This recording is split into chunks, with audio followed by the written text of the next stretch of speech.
সুন্দরবনের ছোট জাহাঙ্গীর বাহিনীর প্রধান জাহাঙ্গীর শেখ সহ ২৭ জন বনদস্যু বাংলাদেশ কোস্ট গার্ডের কাছে আত্মসমর্পণ করেছে। তারা বিপুল পরিমাণ দেশি বিদেশি অস্ত্র ও গোলাবারুদ জমা দেন। সুন্দরবনে সক্রিয় সব বনদস্যুকে আত্মসমর্পণ করে স্বাভাবিক জীবনে ফিরে আসার আহ্বান জানিয়েছে কোস্ট গার্ড। বাগেরহাট প্রতিনিধির তথ্য ভিডিওচিত্রে আফরোজা হাসির রিপোর্ট। ২০১৮ সালে আত্মসমর্পণ করা দস্যুদের অনেকেই ফিরছে অপরাধ জগতে। বিভিন্ন দস্যু বাহিনী সক্রিয় হয়ে ওঠায় আবারও অশান্ত সুন্দরবন। ঘটছে পর্যটক সহ জেলেদের অপহরণের ঘটনা। অনিশ্চয়তা ও নিরাপত্তাহীনতায় বনজীবী, জেলে আর পর্যটকরা। তবে কোস্টগার্ডের operation restore peace in Sundarban এবং অপারেশন ম্যানগ্রোভ শিল্ড বিশেষ অভিযানে কোণঠাসা হয়ে পড়ে বনদস্যুরা।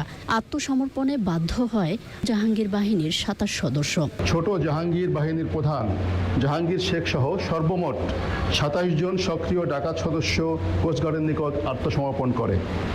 এ সময় তাদের কাছে থাকা ৩টি বিদেশি বন্দুক, একটি 8 শুটার, একটি 4 শুটার, 5টি দেশীয় একনালা বন্দুক, 15টি দেশীয় পাইপ গান, 2টি চায়না পাইপ গান, ৩৪০ রাউন্ড তাজা কার্তুজ ও ৫৫ রাউন্ড ফাঁকা কার্তুজ কোস্টগার্ডের নিকট জমা প্রদান করে।